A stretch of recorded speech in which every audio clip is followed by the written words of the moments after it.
RHOD&D is intended for mature listeners. Content warnings can be found in the episode notes, along with links to all of our maps, transcripts, and ancillary content.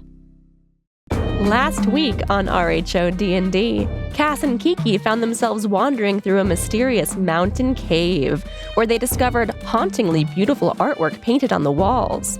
Both ladies got to show off their skating skills as they crossed a frozen pond, but their ice-capades weren't drama-free. Kiki cracked her front tooth on a piece of fruit from the ice tree, and Cass fell through the ice and was granted a wish by the spirit of the tree itself. Meanwhile, Sasha, Dr. C, Anya, and Brina continued on their journey up the mountain and had some bonding moments along the way. Dr. C and Sasha tried to convince young gnome Brina Lucky Spark to get some preventative Botox, but Brina was more interested in their friendship, and in Anya's case, their growing mother-daughter bond. After a night spent snuggled up together by a fire, the former Fog Party made it to the top of the mountain, where they reconnected with Kiki and Cass just in time to see Cass repair the tower, just as she promised the mayor of Gnome Valley she would. But the moment of triumph was short-lived. A stone giant woke from his slumber and, in a confused haze, defended his territory, leading to a short but devastating fight that claimed the life of young Brina. As the horrified group gathered around her body, a nearby voice yelled out, "Cut!" Will the Housewives ever recover from this tragedy? Will Brina's death bring them closer or drive them apart? Who yelled "cut"? And what does it mean? Find out this week on RHOD&D. All right. So, there you are, huddled around Brina's small, crumpled body, mourning the very short life of the very young gnome girl. And from behind you, you all just heard a loud, clear, and familiar voice yell, "Cut!" And you turn to see two people you know very well from filming Housewives of Anaheim. Your producers, Nancy Andrews and Trixie Belding. I knew it! I knew it! They whisper urgently to each other, frowning and gesturing towards your group on the ground and Cass up in the tower. Then, you notice the hooded figures standing behind them. Tall, menacing, their faces invisible beneath the dark fabric of their hoods, but you do catch a glimpse of glowing yellow eyes and rough, scaly skin. Nancy Andrews walks towards you. She takes hold of a vial hanging around her neck and opens it, sending a thick, misty haze rolling over the group. She then turns to the tower and sends the haze wafting up towards Cass. It smells of cinnamon and smoke. And before you can react, you all fall deeply, deeply asleep. That bitch! Constitution check, please. All right. 18. 17. 20. 12. Okay. 7. Oh, Kiki. Okay. All right, Dr. C. Then if you're the highest, suddenly you find yourself coming back to consciousness. And the first thing you're aware of is that you're lying on a hard surface and you feel yourself bumping up and down. You hear low murmurs and the crunch of feet. And as your eyes open above you, you can see the limbs of trees and in the distance, a cold gray sky. And you begin to recognize that you're moving. You're in some sort of cart or maybe an open air carriage and you're being moved through some sort of forest. And let me just check your passive perception. Oh, which is very good. And so you notice an assortment of jars containing an array of different types of insects in the cart with you. But the pull of sleep is very strong, and soon you drift off again. And sometime later, some very long time later, it seems, all of you begin to float back towards consciousness. Your bodies are very sore. You've been lying in one position for too long. And as you begin to come back to awareness, the first thing you notice is that there's a sound of conversation happening, and you can smell dirt and hay. And when you open your eyes and look around, it seems like you might be in some sort of a horse stable, but there are no horses here. And then you get a little more aware of your surroundings and realize that you are locked in a large metal cage. Oh, fuck. On each of your dominant hands, a golden double ring binds your pinky and index fingers together. And Pinky and index? I hate that. Oh, that sucks. oh no, I'm so sorry. Your pinky and ring. I misspoke. That makes a lot more sense. I mean, that's still. I was like, God damn. A golden double ring binds your pinky and ring fingers together. And near the cage, you see a clothing rack that's hung with gowns. And at the far end of the stable are Nancy and Trixie. They're whispering urgently to a pair of cutters, and a large badger sits at Trixie's feet. And then, I guess because you're moving around and you're waking up, Nancy notices, she glances over at you, and a friendly smile spreads across her face. What are the cutters? So they're hooded figures. You can't see their faces. You can just make out that they have glowing yellow eyes and rough, scaly skin. You look around you in the cage, and all of your things have been taken. Oh, do I have Clarissa? No. What about Bryn? What about Bryn? No. Bryn. No. Bryn and Clarissa are gone. What about my gold? It's all gone. Nancy looks over at all of you and sees how upset you're getting, and she looks confused, and she's like, I don't understand what the why are you all so upset? I'm so happy to see you too. Where's my gold? It smells like a petting zoo in here. Nancy, where is Bryn? Where is Bryn? Where is Clarissa? Nancy, have you come to rescue us? Well, you're here to work. Oh, Nancy. Okay. So I see what's happened. And Clarissa's working with the animal handler. Perfect. And Bryn's getting into hair and makeup. Exactly as I suspected. Bryn's in hair and makeup? So this is what I've been trying to tell you the whole time, is that we're on a reality television program. And clearly I'm the only one that's smart enough to have figured that out. So I think you can just let me out of this cage now. Oh, Nancy, then Brina, if this is all fake, then Brina is fine. Bring me Brina. I want to see my Brina. So when you mention Brina's name, you see Nancy's friendly face fall into a very serious, endlessly frustrated kind of a way. And she looks at Trixie and says, "Are they ready?" And Trixie nods, and Trixie steps forward as well. Trixie she has a large messenger bag over her shoulders, and she reaches in and pulls out a sheaf of paper. And she says, so about Brina, just real quick.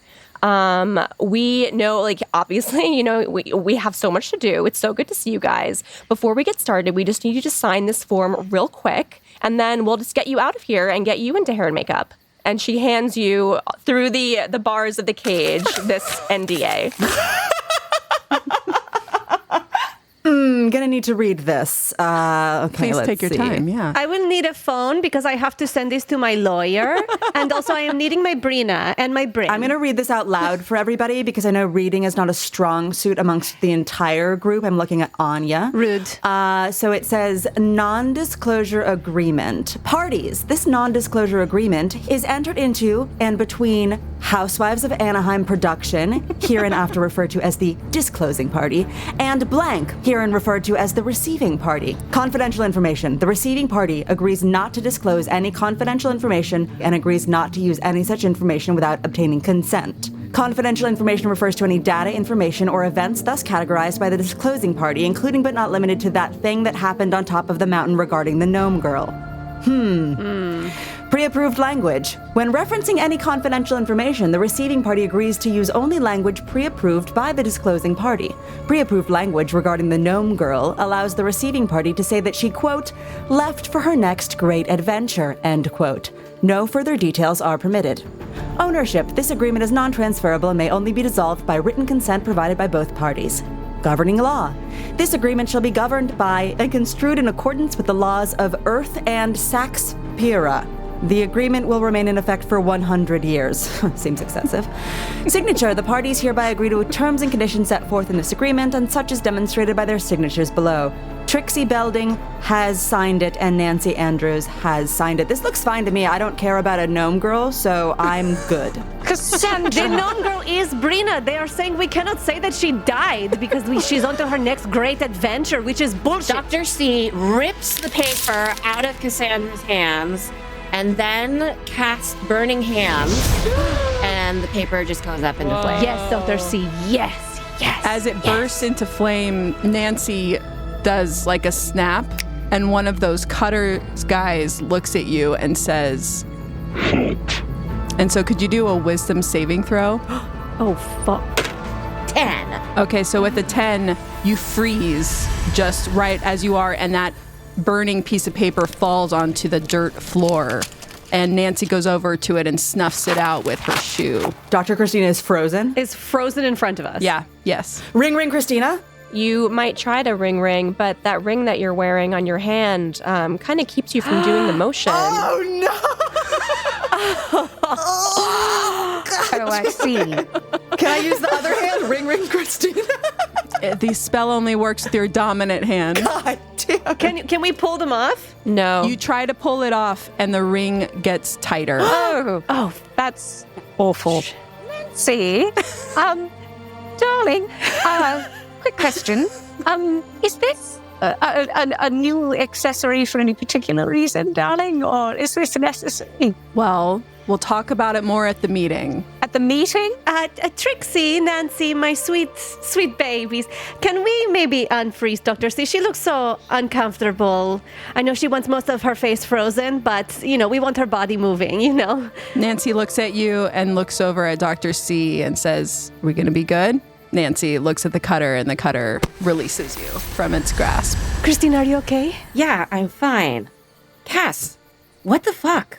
Where have you been? And why did you grab that contract? How about this? The sooner you sign these contracts, the sooner we can all go home.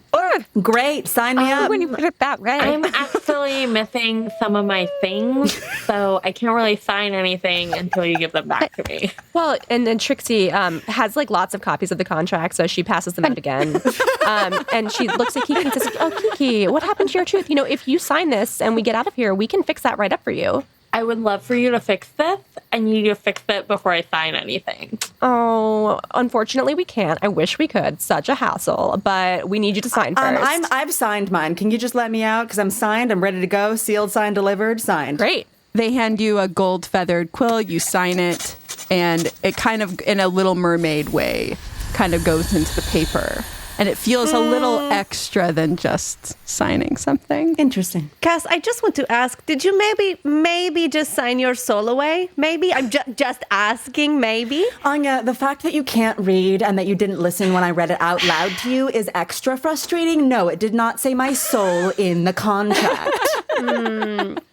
So as you hand over the contract, one of the cutters unlocks the cage. Thank you. They let you out, and then Trixie leads you over to this clothing rack. Ooh. And tells you that because you signed, you came out first, lucky you get first pick of which gown you're going to wear tonight. Oh, fabulous. There are gowns hanging up. You can see there's a beautiful black one, a beautiful purple one, a gorgeous red one, this teal, lovely thing. And then there's one really hideous dress that's a hot pink and hot yellow. Ooh, excellent. Yeah, I'm going to take this gorgeous purple dress. Awesome. She knows that's my color. She knows that's my color. And you go into one of the horse stalls and you start changing into the purple dress. Oh, and Nancy, if you could just send Clarissa, can we get Clarissa in a matching with the purple? Can we get her in a matching Yeah, as outfit? soon as she's done with the animal handler. Okay, we'll get her right perfect. over Thank to you. you. Okay. Yeah, no worries. Wait, Cass, where are you going? Where have you been? I'm just changing. Look, just sign the contract and come out, and we should catch up because I have lots of questions for you two. Kiki, are you ready to sign the contract? We can fix your tooth on up. I would like to see some of my things. I had a bag with some weapons, and I also had some gold jewelry that is missing. I would like to see that as a manner of good faith. Totally. The thing is, some of the production moved all of your things already to a holding space with everybody's stuff. So we can totally get to that. But daylight's wasting. Sasha, good old friend, are you ready to sign these? A quick question. So what I'm picking up from this now, mind you that I'm not a lawyer, I know. Are you just asking that we do not mention anything about Brina, or is there any sort of fine print? And how does this affect my current agreement? There's no fine print. What you see on the NDA is exactly what it says. There's no secret writing. This is just about talking or not talking, as it may be, about what happened with the gnome girl. As you can see, you can totally discuss her and say she left for her next great adventure. And that's really all we're asking. And as for everything else... When her next great adventure was death. Well, I mean, Peter Pan would argue that that's a pretty good one. So nice. Thank you. Trixie's very pleased with herself. Yeah. So and everything that you've already signed is still totally in good standing. Right. So are we completely cutting the last bit? Because I did have a really wonderful monologue. I don't know if you saw it, but I was really, really doing good work. Yeah, Nancy and Trixie never talk about the edit with any of the cast, so they aren't going to start now. Kiki. Can someone read the contract again, please? Are you sure you don't want to read it? Yeah, I think you should read it. Yeah, Kiki, I feel like you should definitely read it. I'll sign it. Oh dear. Awesome. They hand Kiki the feather quill, and Kiki signs it. It does a Little Mermaid thing, and they let you out of the cage. Now you get to pick your dress. What colors are the dresses? So Cass took the purple one. So there's still black, red, teal, and that pink and yellow one. The pink and yellow. Are you sure? The hideous one? Do you want to see it first? Yeah. Yeah. I didn't know there were pictures of the dresses. Oh, my God. Ooh, Oh, yes. Very Betsy Johnson. Yes. I don't know, Kiki. I feel like that has Anya written all over it. Okay, I'll go with the black one. Okay, good choice. So you go into a stall, and a cutter hands you your dress over the stall. Sasha, are you ready? Do you want to be stuck with this outfit? I know you don't. I was wondering, just a few things. What happens if we do not, in fact, sign it? Oh, well, that would be such a bummer. Yeah, that would suck. Why wouldn't you sign it? I don't. Is there something wrong here? I suppose not. All right. Anya, are you going to... No, Sasha, I'm with you. I want to know what happens if we don't sign it. Nancy snaps her fingers, and one of the cutters walks slowly towards the cage and looks at Dr. C and says, "Sign." And the feather quill gets lifted up into the air and floats over to your hand, and you sign the contract. Thank you. That wasn't so hard, was it? You guys saw that, right? Yes, Dr. C, I feel like you signed under duress, so maybe in court you could argue that this power imbalance was very off for us and that this NDA doesn't really hold up about the death of my pseudo-daughter, Brina. By the way, if you want Bryn to sign, he is minor, so he will need me to sign for him, so I would love to see him so we could talk about the contract together. Oh, Bryn already signed the contract. I would like to see his contract signed now, please. Thank you. Trixie pulls out an NDA that is signed in very childish handwriting and says at the bottom, Bryn, special boy of Anya. He is my special boy. So, Trixie, Nancy, this does look like Bryn's mark. And he is my special boy, and I am very desperate to see him. He wants to see you, too. Should we tell him that you're being held up because you're going over paperwork for way too long? Or I think so that would mean. be especially cruel. But if you could tell him and I could hear him respond to that question or that situation, that would be okay. I feel like I'm dressed and I'm listening to Anya go on, and I just go up to the bars and I'm like, well, Sasha, as much as I don't love you, to pick up the pace on this, one of you is going to get stuck with this dress. Yeah. One of you is going to get stuck with this dress. That's what all I'm dress saying. did Dr. C choose? I'll take the red. I'll sign it. Just sign it. they hand you the feather quill, and the same thing happens to you. And they let you out of the cage. All right. What dresses are left? I assume you're going to want the teal and one, pink, but the teal and pink and yellow. the pink is up for grabs. The teal looks terrible with my complexion, but I will bear it. Nancy slowly turns to Anya and goes, I knew you would be the last one in the cage. Is that a problem, Nancy? No, just an observation. Excuse me, is there craft services nearby or... Oh my God, Cass, what is your problem?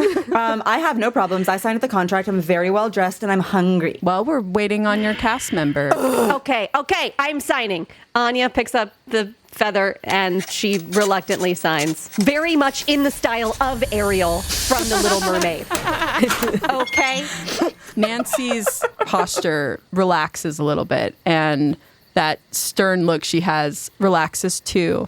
Great. Okay, so places, everybody. So Anya, you get that pink and yellow dress, and everyone is, in their stalls changing. Kiki, one of the hooded figures, is going to help Kiki out with that tooth. Yes. Oh, I'm sure he is. Oh, I wish I could call Kiki right now. The cutter does something to your teeth, and it fixes it. You have a beautiful smile again. Oh my God.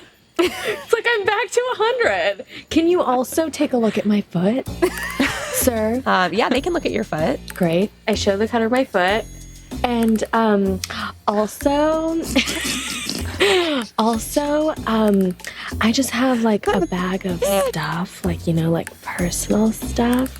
And I was wondering if you might know where that is. So the cutter is staring at you while you're talking to it. It looked at your foot when you showed it, and it looked back at you. And then another cutter starts talking to it, and it's in a language you've never heard before. Oh my God, that's beautiful. What is that? Can I get an example of what that language sounds like? Yeah. Is it Mongolian? That's really good. Is it Russian? It becomes clearer as you're trying to speak to the cutter that its English words are very limited. I'm sorry. I just think it's so tragic that I have this beautiful dress on and like zero gold. Like, I just feel a little bit naked. I'm not feeling comfortable. I signed the contract. I wanted to be a good sport, but like, this is not the vibe. Kiki, if it makes you feel any better, you are still wearing the jewelry that you had on. Okay. It's just anything that you were carrying with you is like your bags or your beautiful knitted bags are not with you. Okay, great. But, and this double ring on your fingers is also made of gold, so there's a little more gold for you. Okay. And everybody moves outside to... Outside waiting for you is a large, luxurious-looking carriage. And you climb into the carriage, and you are led away from the stables and down a long driveway, and the horses' hooves are crunching on the gravel. And as the carriage rounds a curve, you can all see what must be your destination. A magnificent mansion. It's lovely. Are we being trafficked to the set of The Bachelor? Because I am married.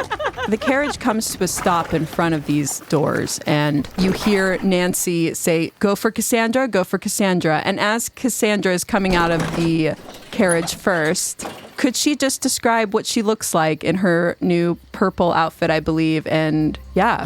Yeah. Little intro to Cass. Sure. So Cass steps out. First of all, the most noticeable thing about how she looks is her confidence. She's feeling very on top of the world. She's wearing a gorgeous, deep, like royal purple gown, sleeveless. It has like flowing sort of like pieces of chiffon that sort of like flow off the back of it to give it kind of like that sort of like shredded chiffon look almost in a train. Like it would be a really bold wedding dress choice if you were like that kind of girl. Nice. And her hair just like looks really good today.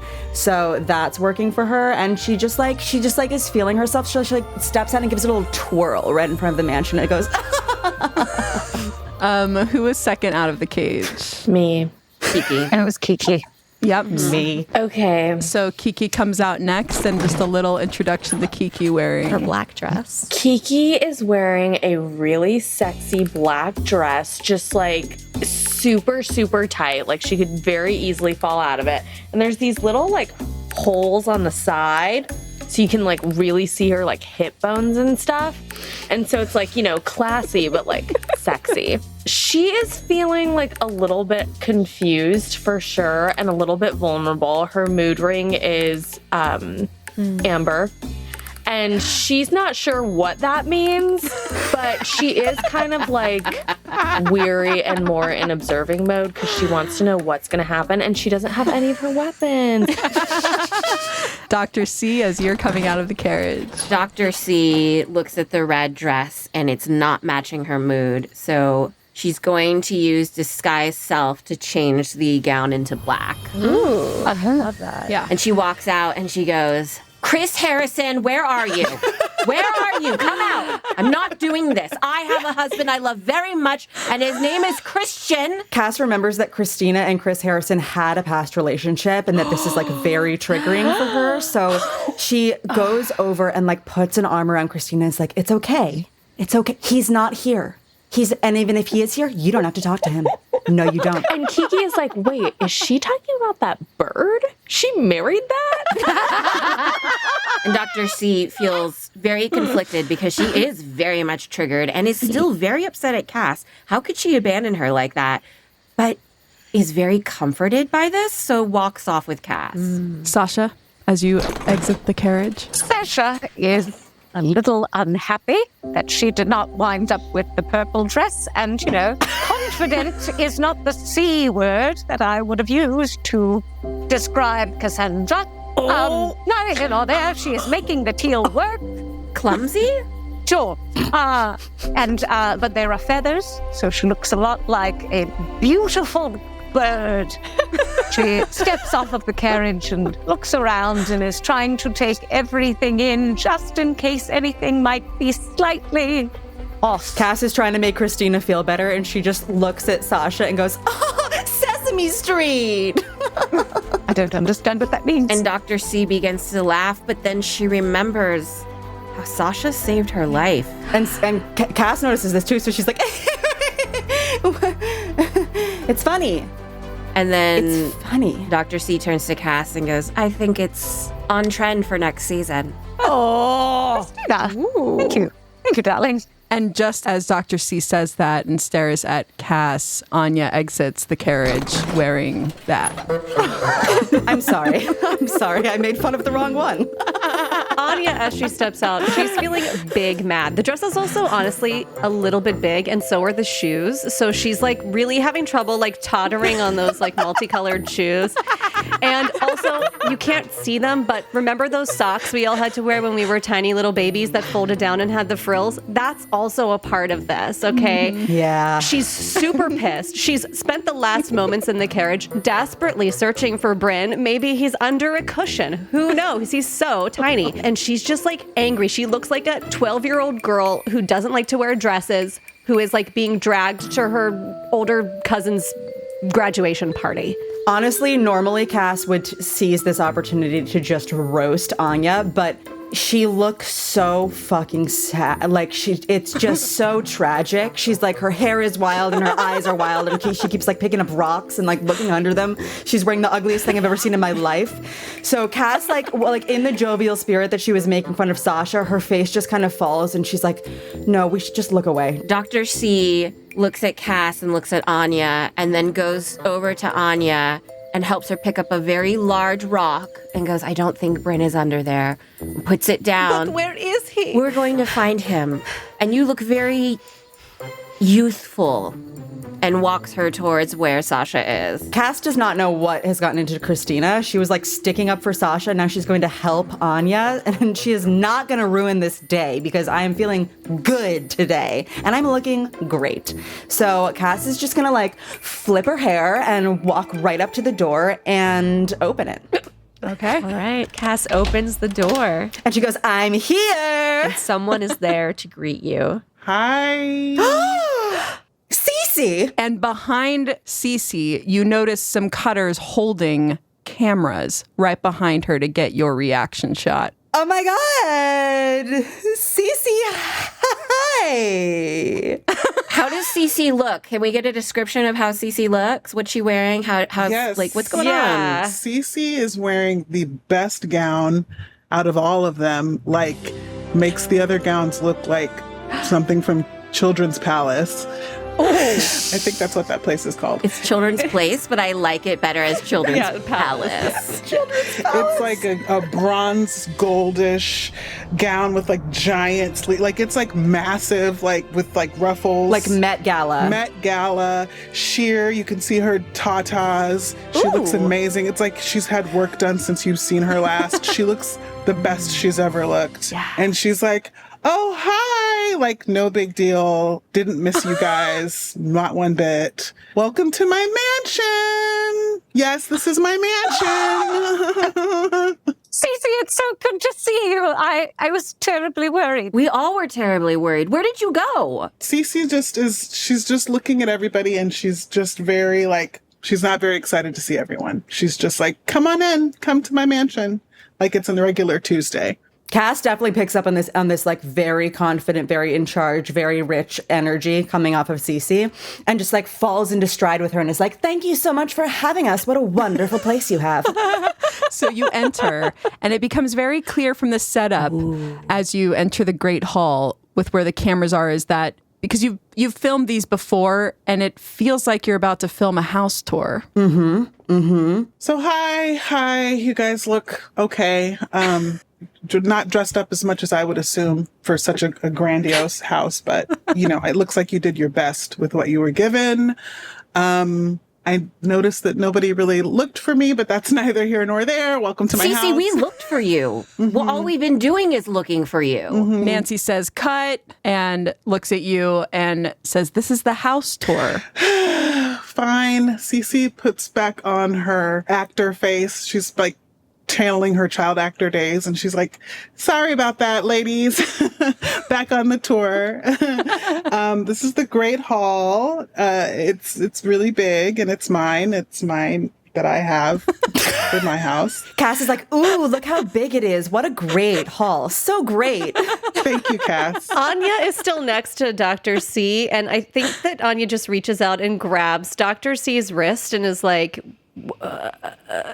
yeah. Between them, that's the vibe. It's just confusion and like something's wrong. This is off. Cece's under duress. I don't like this. Cass is also making sure she positions herself in front of the cameras at all. She's like right back in show mode and she like knows every angle and where every single one is and like is like there. So let's just knock this tour out so you guys can see the lay of the land. So I lead everyone into the living room. This is the living room. I picked out these couches. I ordered them and they were delivered here. Wow. Cece, this house looks so very different from your house, back in Anaheim. The fashion choices are so different. What made you change aesthetics so suddenly? When you come up on more money, you just enter another tier of taste. I know, and Cece knows, but Anya probably doesn't know. I've been here so long, alone, by myself. You've been here for 4 days. It feels like a year, though. You try being alone. Yeah, you try being alone. You can't because you have to always be with Cass.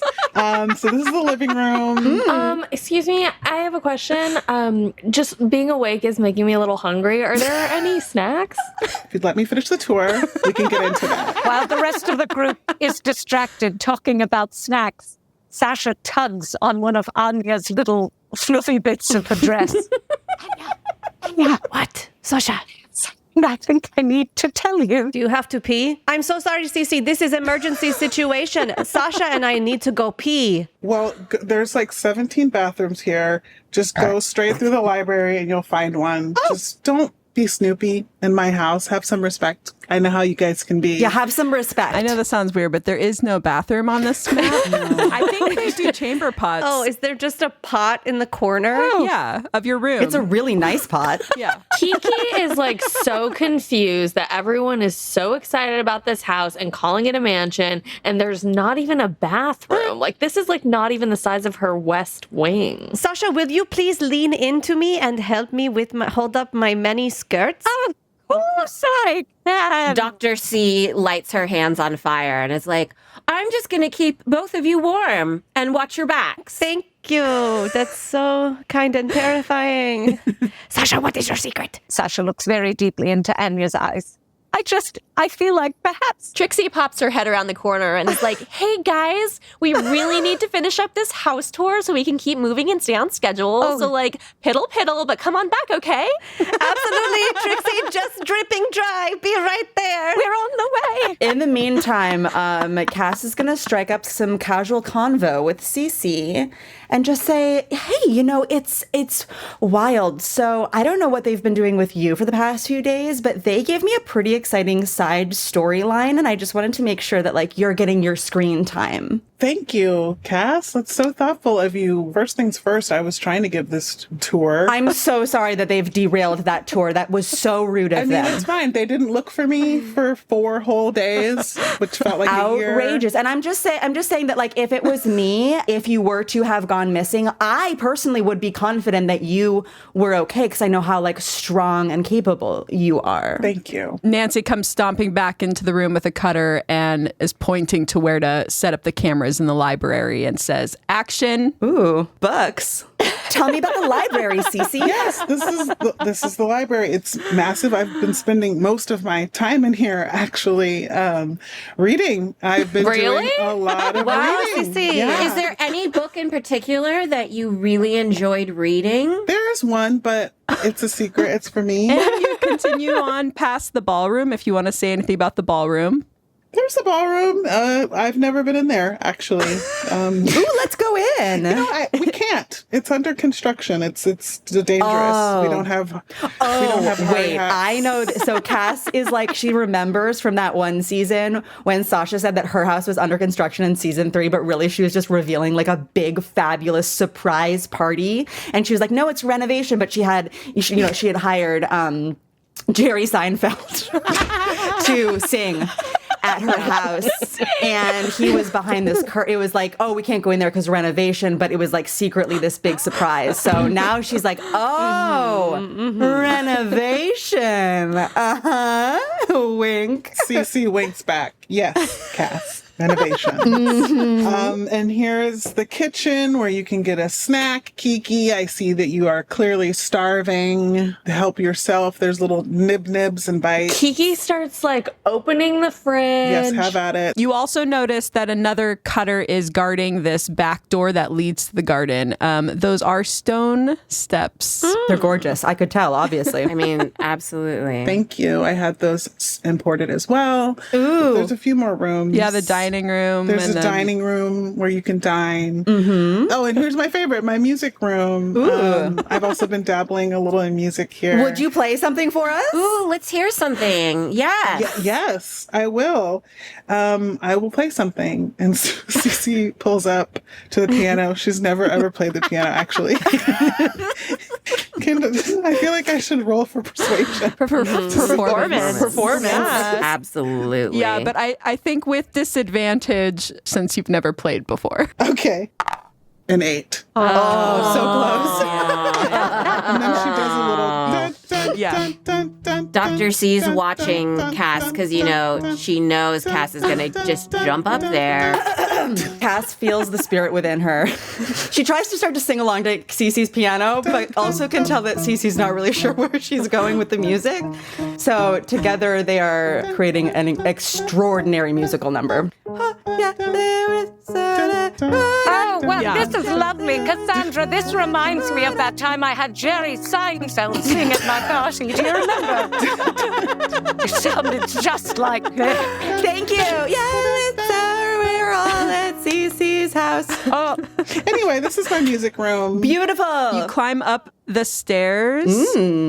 Second floor. There is more house, of course. Yay. Look at all the bedrooms. Yeah, so everybody gets a bedroom. Oh, Cece, are we staying here tonight? What's the best room? What's your favorite room that you're not sleeping in? Your second favorite room? We'll play a little game to see who gets the best room. Oh. Can we play a little game? Great. have fun. You see the camera crew. You can feel the energy. They're getting excited, and the cameras zoom in on you more. Do you mean like Monopoly? Something a little bit more simple. We'll just play like a little simple game of What is the game, Cece? Tic-tac-toe? so in your journey over the past 4 long days, who's had the craziest thing happen to them and they get to have the best room. Ooh. But it has to be like whoever's really suffered the most, basically. I'd like to know. I got Me Too'd by an orc guy. You seduced that orc guy. Okay, first of all, that was perfectly consensual. And you tried to kill my son, Kiki. So I think that Bryn and I will have the best room. I died and came back from the dead. That's pretty good. Did you? Did for sure. Resurrection is good. I was on the brink of death after the owl bear. Like, how on the brink? On the Because brink. I struck Dr. C in the head with a lightning bolt. Because So- I was literally Ooh. knocking on death's door. So who died? Because whoever died gets to I have the best room. died. I died. Spiritually. I mean, I came as close to dying as you can without None of actually us dying. died. Stop being so dramatic. Technically, then Brina gets the best room because she is dead. You can't. We can't talk about her, Anya. What did Anya actually say? Nothing. Did she use her pre-approved language? No, she used the B word. Bitch. Brina? Oh. I can say her name. But then you realize that contract you signed that felt a little something special actually physically impedes you from saying that Brina is dead. You know what? Let's give Anya the best room. I have to pee again. Sasha, will you take me to the bathroom? Yeah. There's a pot in your room. Back to the pot? There are pots in all the rooms. Oh. In the corners. How convenient. Cece, you have thought of everything. I'll draw the pots next time. I don't know who's in charge here, but I actually don't need to stay here. I don't want to sleep anywhere where I have to pee in a pot. Haven't had to do that since I was 14, and It's not been going 4 back days. to You that. would have Where had. have you been paying this whole time? Have you been holding it this whole time? Yes, I have. Kiki has a UTI. a whole UTI. She's very constipated. You see Nancy and Trixie kind of talking amongst themselves, and then with like a satisfying nod, like they got everything they wanted, they yell cut. And Trixie gives you big thumbs up and she says, "Great job, everyone. That was one for the ages." Now I know you're all pretty hungry, so while you've been finishing up here, we've been setting up a little special something for you downstairs. So why don't you all join us in the dining room? Following behind Trixie, you go down the stairs, you enter the dining room, which was empty when Cece showed it to you, has now been laid for a feast. Heaping silver platters of mouth-watering food are spread across a very ornate tablecloth, and delicious scents fill the air, butter and garlic and spices, and yes, Kiki, there are ribs. My mood ring is red. A decanter of dark red wine, the same color as Kiki's mood ring, sits ready on the credenza, with a bottle of rosé chilling in an ice bucket just in case, and a small rectangular projector sits next to the ice bucket. And Trixie and Nancy very grandly motion for you to sit down and help yourselves. Kiki immediately just plops down. Cass makes sure that she sits next to Cece. Just one quick itty bitty question. You know who I think would be very hungry? My special boy, Brian. I was hoping that perhaps... Trixie nods and says, don't worry, Bryn has already eaten. He's been taken care of. This is a meeting for the adults. Oh my god, I'm honored to be here. Would love a picture of him holding today's newspaper. If you just have one. If you just maybe have one. I would just so feel heartwarmed. Cass pulls Trixie aside and is like, "I'm so sorry about Anya." She's like going on and on about Bryn, like how embarrassing. But also, let me know when you have any tea on Clarissa. Just, I feel like she would make a really great footage dinner conversation. Kiki's like, excuse me, sorry, do you have any hot sauce? Something spicy. Yeah, a cutter comes in with a silver tray and a bottle of hot sauce on it. Oh my god, thanks. After everyone's kind of done eating and everyone's been, has maybe there's like a few drinks of alcohol or whatnot, but not a lot, just like one. Nancy looks at all of you and is like, "So, I'm sure you have a lot of questions." Oh, yes. I was very clear on what was happening the whole time. I was very aware of what was going on the whole time. You're right, Cassandra, in a way, except this isn't a set and this isn't simulated. We're just simply a long way from home.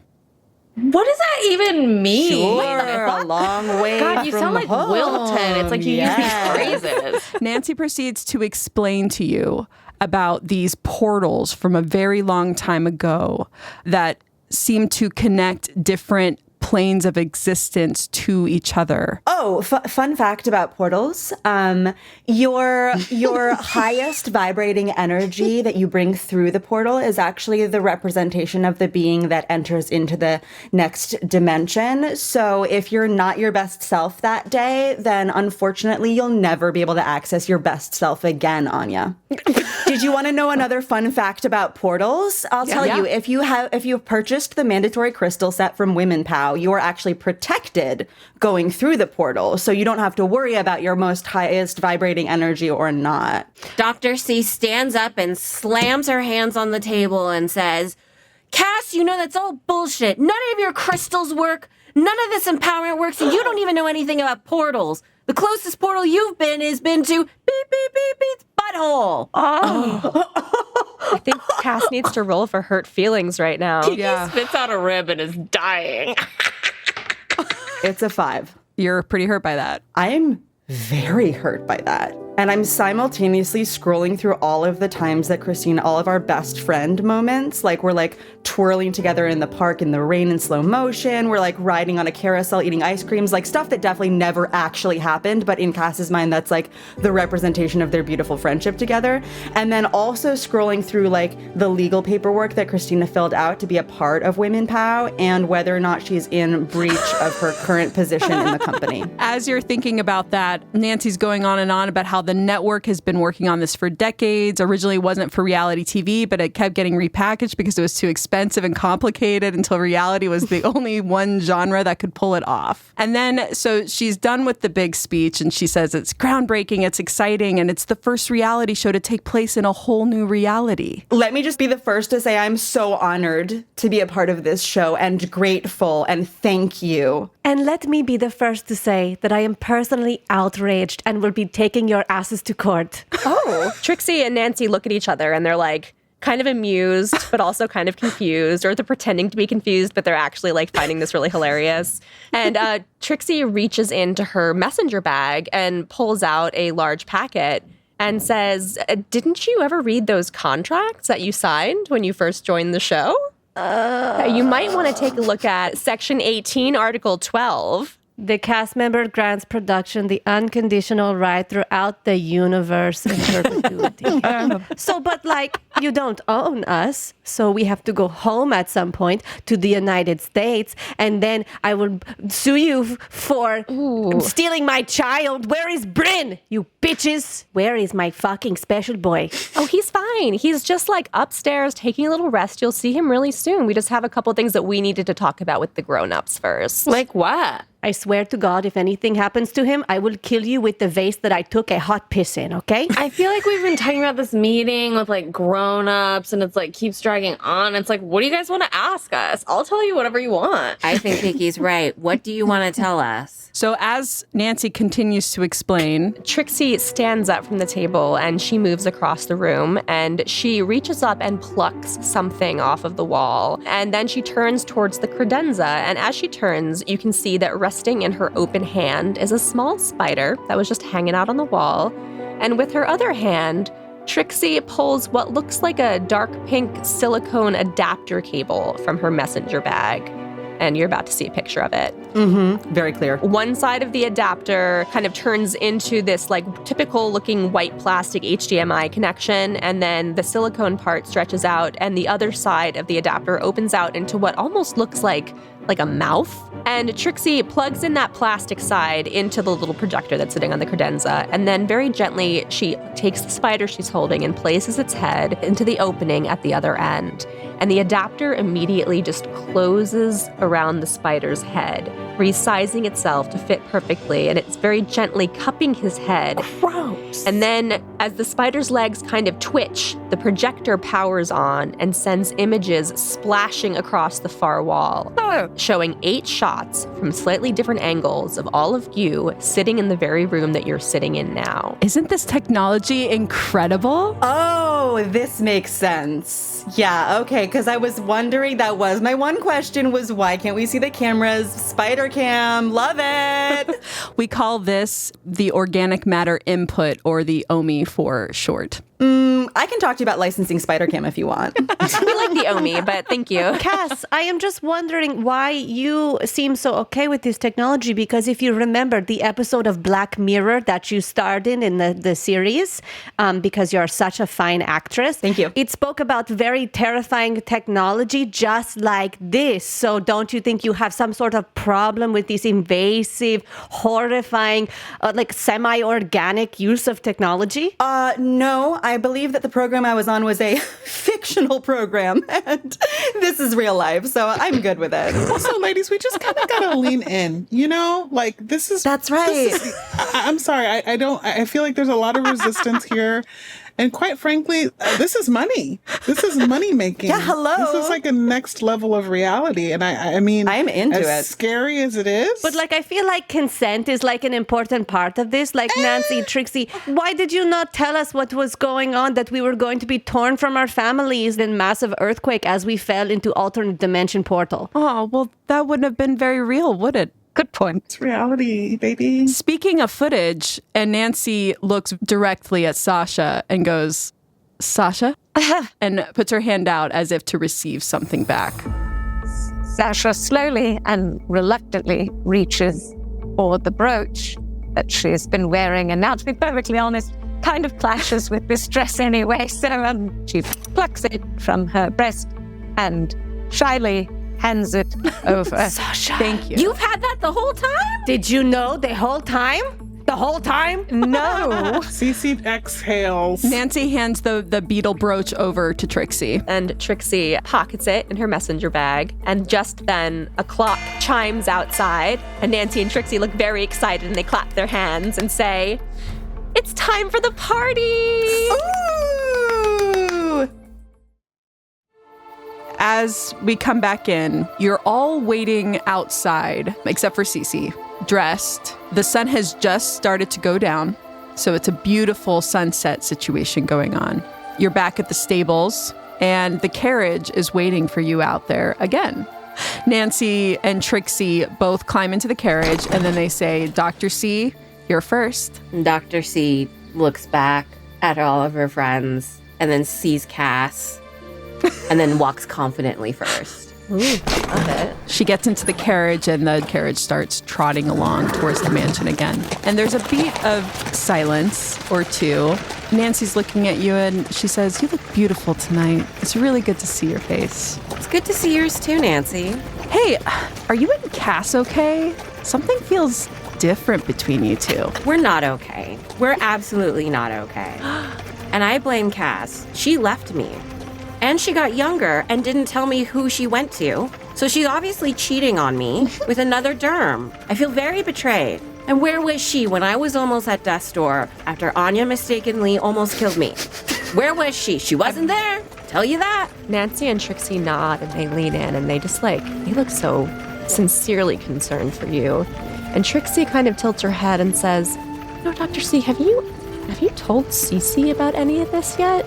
Because, she really cares about you. I think she'd want to know. The last 4 days, she mentioned your name a couple of times, and she was hoping that you were going to be okay. I would have if Cass wasn't sucking up to her so much and crawling up inside of her vagina. And just then, you arrive at the mansion door again. So they just did like a loop around the fountain? Yeah. All right. It's like a little people mover. The rest of you, except for Cece, all see the wagon approach the door, and the door opens, and you watch as Dr. C is led out by a cutter, taking her hand, of course, and leading her up to the front door. So as you walk through the Great Hall, you go into the ballroom, and you notice that it's casino night.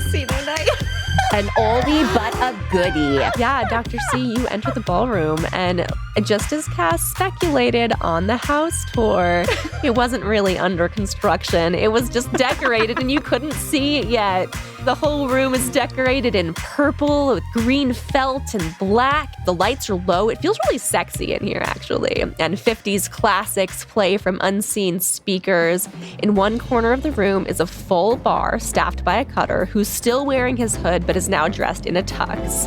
And a roulette table and a blackjack table, also staffed by cutters, stand ready and waiting for players. And at the far end of the ballroom, you see a long, low purple couch with some lights set up around it. But yeah, it's casino party time. So Dr. C is the first to arrive, and Cece's there to welcome her. Cece's changed into almost a tacky casino look. It's like a onesie that looks like a little tuxedo with tights, like with sheer tights, and it's like lots and lots of glitter. She's like really into casino night. She's like half looks like a Playboy bunny, half looks like, she works at a casino. Dr. C sees what Cece's wearing and uses her disguise spell to change into something similar. Rude. Unfortunately, Dr. C, I think you have used up all of your spell slots for the day. All right. Dr. C tries. Nothing happens. All right. And she walks in and goes, she starts looking around for Jerry. Because last time she could not, she had a major migraine after listening to him sing. And I look at Cece and I grab her hands and go, we need to talk. Is there somewhere we can talk? Cece, eyes shift around and around. She's been at this mansion for 4 whole days. She's searched it top and bottom. There's not a lot of secret places. And so she asks Dr. Christina if she maybe perhaps speaks like Pig Latin or gibberish. I do speak gibberish. Oh man, it's been a long time though. To the gawk, to the gurk, to the gis, to the gee, to the ga, to the goo, you the goo, of the gun, to the gurst, to the gan, to the gee. Yeah, the guy, I had a guy, could again, you the goo. Of the go, could the gay. Yeah, the gas. Of the go, could the gay. To the gis, to the gis, no the got, no the guy, no the gan, shit again. What a guy? Oh shit. To the gis, to the gis, no the got, no the guy, no the gan, shit again. Who the goo, metaga, shit again, it is, the guess. Of the guy, to the go, no the go. You the goo, do the go, no the go. No the go. What a guy? The guy, the guy, the gift, the guy, the geck with the guess. And again, you the guys to the good, the got for the guy into the key. And the guy, the gift, the gum, the guess to the gitch. And the get to the get, to the go, to the gust, so the gosh, to the guy. That a guy, what a guy's you the goo? Yeah, the guy. Whole giddy, what a guy. The guess, it is a good got. What a gore mean the game. For the gank of the god, you the goose for the geek, to the gib, for the gur, or the gesh. Cece looks around and nobody knows that I don't think anyone else speaks gibberish and figured out that they were having. The cutters definitely don't speak gibberish, right? No. Wait, is gibberish a real language? No, It's just one of those things you learned as a Like kid. a childhood. I have no idea what you guys just said. Tosha, I'm with you. I have no idea. That was crazy. I was like, what is happening? Nancy and Trixie come over with the cutters now, and they're setting up lights around you, Cece, and around you, Dr. C. Nancy looks down at her clipboard and says, okay, Dr. C, do you want to say anything to Cece now? And the cameras are rolling. And Dr. C looks at Cece and then looks at the cameras and puts on a really big smile and says, Cece, I'm so glad that you brought us here to your beautiful mansion. What a fun game. I need a drink. Dr. C, don't you want to talk to Cece about what you told us in the carriage? Dr. C looks at Nancy and Trixie and goes, of course.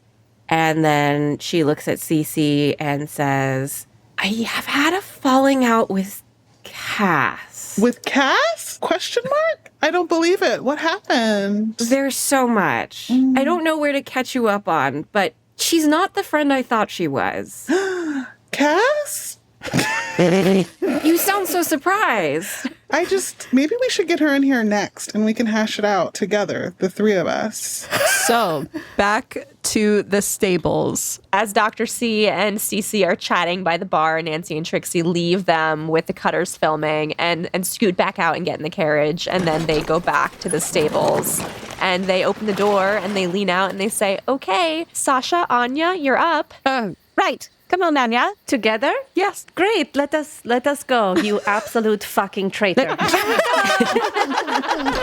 They close the door and you trot on your way to the mansion. And after a while, Nancy looks very sad and she says, "Poor Dr. C." But poor Dr. C. Why? What is wrong with Dr. C? Oh, she's just really having a hard time right now justifying how Cass wasn't there for her. Cass is a terrible person who only cares about herself. How is she having trouble justifying this? She's just having a really hard time with it. I think she could really use a friend. Sasha digs her elbow into Anya's side and gives her a little slight wink. Oh, is that right? They've had a falling out. You're right. You know, I've found myself getting closer to Christina all of the time, you know? I feel like we're becoming very fast friends. Yes, me too. Dr. C and I, both parents who love our family with extreme desperation. If you have Bryn, please let me see him. And also, I am happy to always be in support of Dr. C in any and all ways. Great. And so the carriage stops in front of the mansion. And same thing, Sasha and Anya are led by formally dressed cutters into the mansion and into the party where you see Dr. C and Cece. Oh my God, Cece, casino night! Casino night! Fun for us to play the games. Hi, yes. Let's leave our worries behind, right? Cece, you know, I just wanted to say that you look wonderful. And it's been a minute since I've seen you. And I was just wondering, how did you get to this lovely home? Cece looks Sasha up and down and like turns away and walks away really slowly. Dr. C grabs Cece's hand and goes, "Stutagop, Shitagi's good," and then turns back to Sasha and says, "Sasha, wait. First, we need to talk about this brooch situation." Yeah. Right. What was that? Yeah, that was a big, hideous brooch that you would never wear. It did not go with your outfit. Yes, I'm aware. Thank you. I mean, looking back now, it's kind of funny that they made you wear that. Yes, I know. It's hilarious. We're all laughing. You remember the creepy little goblin people that I was with, yes? Yes. Yes. Yes, we murdered them in cold blood. Legit murdered them. Yes, that was a bit of a shame. You're familiar with extra work, right? Like being an extra on a set. Oh, fuck. I mean, I skipped that straight to stardom, but go on. So let's say, we'll put it in terms that you can understand. Let's say that those goblins came out of the central casting. Well, you know, Cece, you and I were in the exact same place before we came here, weren't we? Anya grabs Dr. C's arm and is like, what the fuck? Don't try your acting, Sasha. We went to the same acting studio, and I can see right through it. Christ's sake, Anya, I don't know what else to say to you. Look, yes, I was placed there. And yes, I've been doing things that perhaps are not on the up and up. But I'm telling you, Cece, I think that you know a lot more than you're letting on. I don't know what you've been through for the past 4 days. I just feel like perhaps there's another reason why you seem so happy to be here. And who gave you this house? Is it really yours? You're able to talk because Nancy and Trixie have left the room to go get Cass and Kiki. Listen here, you little bitch, Sasha. I don't know what you're trying to pull right now. Why are we pointing fingers at me? You or I were in the same spot, and all I did was Sasha, you're not even supposed to be on this show anymore. So what are you even fucking doing here? Thank you, Anya. I don't know. I told you I was at Bono's party, and I was put here. I was taken. Dr. C goes, shh. We don't know when they're going to come back and how much the cutters can understand. Hang on one moment. Sasha turns towards the cutters. Hello! That is a terrible outfit that you have on. It makes you look peaked.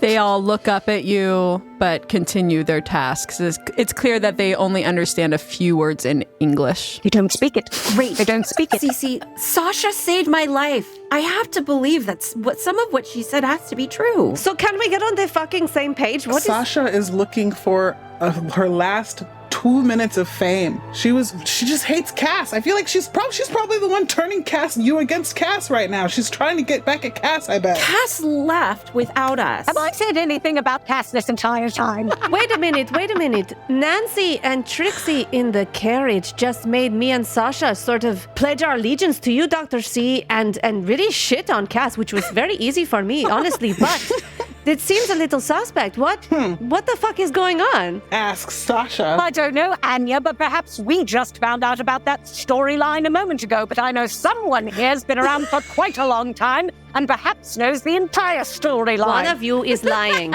Meanwhile, back to the same one singular carriage that has picked up Nancy and Trixie from the front door and has gone all the way around. The door opens up. Kiki, Cassandra. Oh, both of us. Okay, sure. Yeah, you're good friends now, I thought. Yes, we went through a lot together in an ice cave. I'm sure you saw. So the door closes and you're sitting there for a little while and Nancy says, "Are you and Dr. C okay? Something feels a little different between you two." Oh, yeah, I don't know. She had a weird freak out this morning. I know that, like, sometimes when her blood sugar gets a little bit low, she can be a real cunt, but we've talked about that. Yeah, I don't know what the deal is. Honestly, how I remember it, we were both at the bottom of a mountain, and I was like, I'm gonna go. And then I went, and then on the way I saw Kiki, and then at the top of the mountain I saw Dr. Christina, and she was all different. I know, that she was a little bit upset that I looked so good and so young after drinking that potion of youth.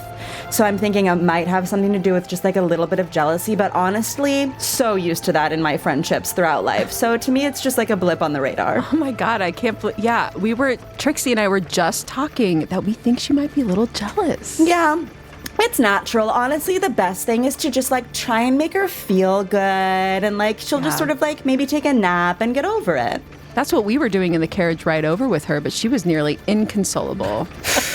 Well, what was she saying? What was she so upset about? She was just so hurt and like she was crying and she was just saying your name and cursing and like honestly we had to physically restrain her a couple of times because she was trying to like I don't know what she was going to do, but it seemed scary. Wow, I wonder if she needs to get on stronger meds because that doesn't track. Yeah, does she have like a little bit of a temper, you think? Yeah, when she doesn't have access to the drugs that she's used to taking, then sometimes she can get a little dysregulated. I think as all this is happening, Kiki wants to slyly climb out of the window and on top of the carriage so that she can try and take this over and get out of here. You can do a sleight of hand with disadvantage.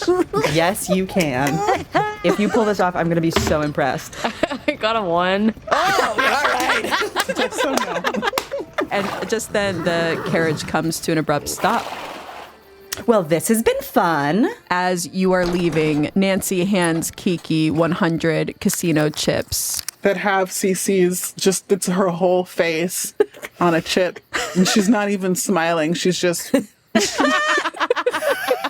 Hi, everybody. Welcome to casino night. Welcome. Oh, great. Another casino night. That's original. Nancy and Trixie are at this point, it's time to start filming the party scene. So they're like right up on, they're excited. They have their clipboards and they let you know that, you're welcome to play some games, have some good chat. This is party time. So let's party, okay? Mm-hmm. Great. That sounds lovely. Yeah. Dr. C takes Sasha's hands and goes, I think we should go to the roulette table. I love roulette. Great choice. It's my very favorite game. Sasha follows her to the roulette table. You walk over to the roulette table, and it's just the two of you and a cutter that is manning the roulette table. If you would like to place a bet, you can choose a number 1 through 20, or place a bet on evens or odds. Dr. C puts it down on evens. Okay. I'll go odds, I suppose. How incredibly rude to bet against your friend. How many chips are you betting? I'll put down 20. I too will put down 20. Okay. And as we put the chips down, I turn to Sasha and go, what happened? Tell me the truth. Look, I can't get into it right now, but I think that you need to get out of here. And the only way that we can do this is if we create a big enough diversion 14. Do you understand what I'm saying? It's a 14. 14. Evens! And Dr. C goes, oh, yay! So wait, a distraction? If someone can scope out and see if they can find an exit, and I feel like Cece can, and I don't know what happened between you two. Just then you hear a ding, ding, ding, ding, ding. It's time for Cece to give a speech. oh, good. And so all the cameras are set up and they hand Cece. They hand everybody a glass of champagne and all eyes are on Cece for this speech they're filming. First of all, thank you all for coming to my mansion. I invited you and you showed up, and that is to be recognized. It was, I missed you all, to be honest. We were not together. I think I can safely say that. And now we are together, which I can also safely say. And I think that we have some relationships that need to be worked on. We've been through a lot. And I just was wondering if we could take this time. First of all, I want to ask Cass and Christina if you would come up here. Sure. Cece's just like, what happened with you two? You were besties and now, like, what's going on? We should squash this. We're sisters, I guess. Sasha tries to make eyes with Dr. C and tries to mouth, diversion. Dr. C looks at Sasha and thinks she says division and then thinks maybe diversion. Diversion. She can do that. And so she looks at Cece and then she looks at Cass and goes, that's really interesting, Cece, since you told me you didn't like Cass. And all of a sudden you're sticking up for her and want us to be friends. It's a little wild, don't you think? Cece's like, what? What did you have to drink? This whole time. Are you drunk? She might be drunk. Did you have a CC Cinnamon Cosmo? Are you wasted? I am not wasted. How dare you try to tell me what to do with my feelings? And she looks over at Sasha and then takes her drink and then splashes it at Cece. Whoa. Cece is wearing $1,000 wig. This wig was so fucking expensive. She literally cannot contain the magic. And can something magical happen when the water hits her wig? Can you do a dexterity saving throw? 17. Yeah, so that liquid comes flying at your face, almost in slow motion, Spidey sense style, of course. And it's coming towards you, and you are not only able to move out of the way, but you're able to turn it back around, and it goes straight back. Waterbender. And hits her in the face. Cass is in the middle of this, obviously, and just watched this happen like inches from her face and is having immediate flashbacks to the terrible moment when Dr. Christina was a guest on Cece's talk show and she came on stage and was on too many drugs. Oh, yeah. And I remember what I did to try and save it was to swoop in and try and puppet Christina's body to go on with the interview. And so I'm just going to get in between, the water. Get right in between Cece and Dr. Christina. Maybe I get some of the water, get splashed with the water in the midst of it. And I'm just like, stop. And I take Christina's arms and I pin them down to her sides. And with the most genuineness that Cass can muster, she just looks deep into Christina's eyes and goes, stop, you're hurting people. And Nancy says, cut. Amazing. And refers to the sheet on her clipboard and says, okay, let's see. It wasn't Dr. C confronting Kat, but Cass confronting C. Okay, that's going to be fine. Last beat of the night.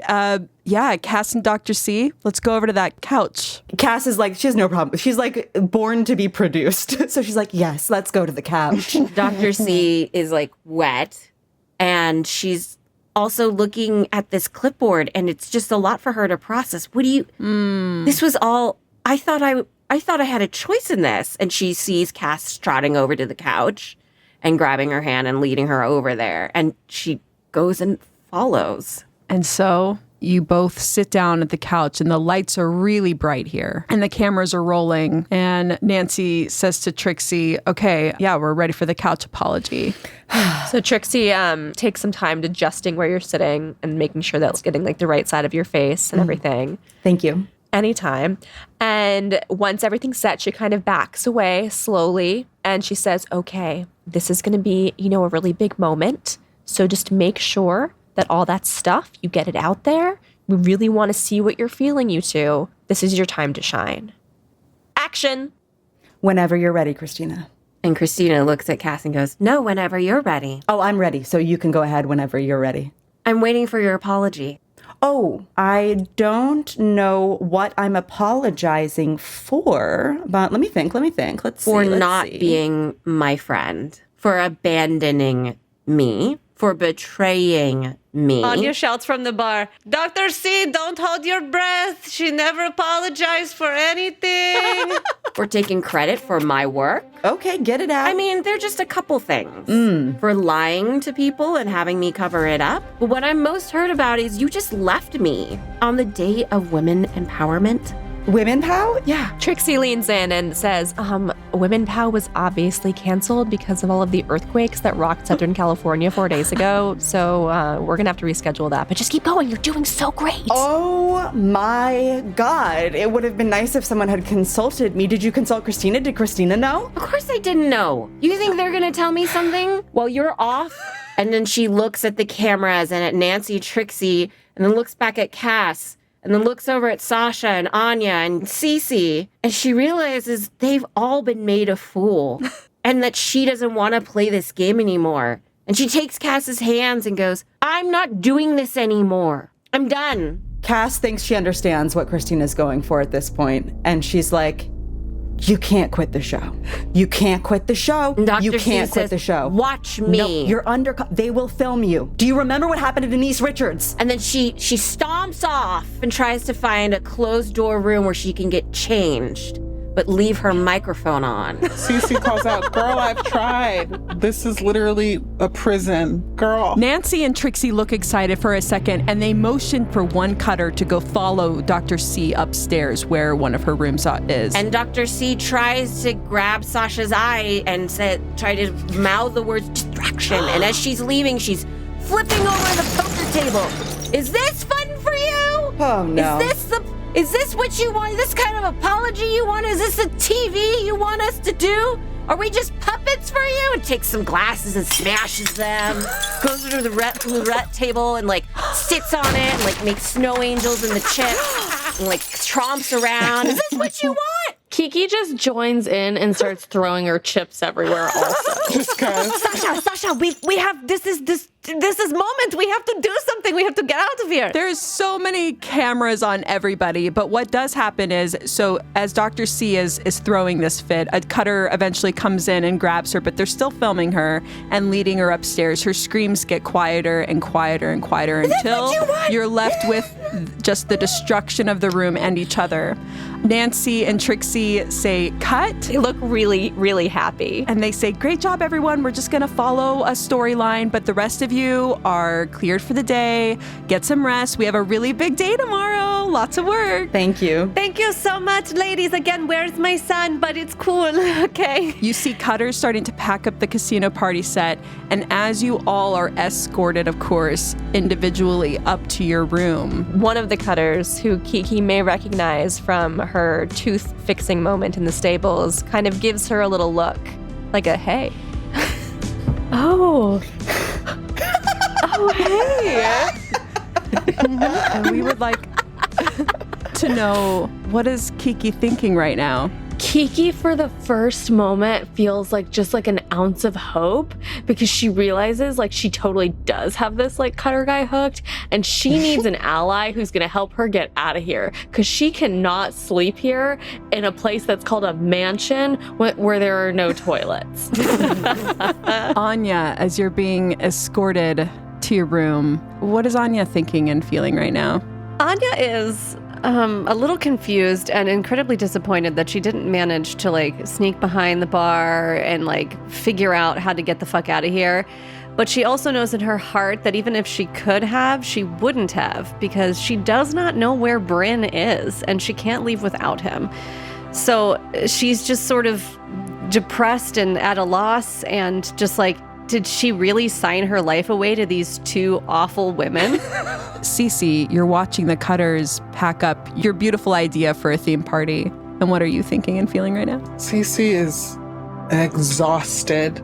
She is slowly pulling off her lace front with just pure exhaustion, and her hair's cornrowed back. She's never been so raw and real. It's like a Viola Davis movie right now. And she's just realizing that maybe Sasha was also a victim. That maybe there could be 2 victims this season. I don't know. What is Sasha thinking and feeling in this moment? Sasha's eyes darting everywhere they can to try and find some glimmer of hope, some way out as she is being escorted to her room. And she just hopes that perhaps, somehow, she can make things better by trying to get everyone out of this. And Cass, you're standing alone now at the apology couch. You just saw Dr. C get dragged off. What are you thinking and feeling? Cass is just processing everything that just happened. The only logical explanation is that Christina was feeling like she wasn't getting enough screen time. And that makes sense, because she's been with me, and honestly, I've been doing more interesting things, better things, more heroic things. She needed to take her stage time, and who can blame her? I mean, she's so captivating, especially when she gets emotional. She's my best friend. But I miss her, and she's acting crazy right now. What am I gonna do? I miss Clarissa. At least I'm back on a TV show. Cass is feeling a lot more confident and grounded knowing that there are visible cameras, and knowing about the spider cam technology, so that perhaps when there aren't visible cameras, she knows that there are still cameras. So she's still, even though she's conflicted and torn and feeling lots of things about Dr. Christina, she still has hope. She has hope. Dr. C, you're being dragged into your room upstairs. As chips are falling out of her dress and her titties, you know, from the snow angel moment on the roulette table. She hopes that the distraction was enough for Anya and Sasha to get a good look at how to get out. And she feels good that she actually said all those things to Cass. It felt good to speak her truth. And with that, this has been another mysterious installment of Real Housewives of Dungeons and Dragons. Thanks for listening to Real Housewives of Dungeons and Dragons. Want more RHO D&D? Head on over to patreon.com/Housewives of D&D for exclusive bonus content like full-length video versions of our episodes, our bi-weekly behind-the-scenes podcast, Here's What Happened, access to our RHO D&D Discord mansion, monthly live events, ad-free episodes, and so much more. Patreon.com/Housewives of D&D. Follow us across social media at Housewives of D&D and send us your thoughts at housewivesofdnd@gmail.com. Our DMs are Valen Shore and Allison Zada, and our players are Riley Rose Critchlow, Elizabeth Ho, Liz Jenkins, Kosha Patel, and Nicole Weiland, with special guest stars Dasha Kittredge and Misha Reeves. Original music by Valen Shore and sound design by W. Alex Reeves. RHO D&D is a joint production of Hags Media and Pacey's Creek and is not affiliated with Bravo or Wizards of the Coast.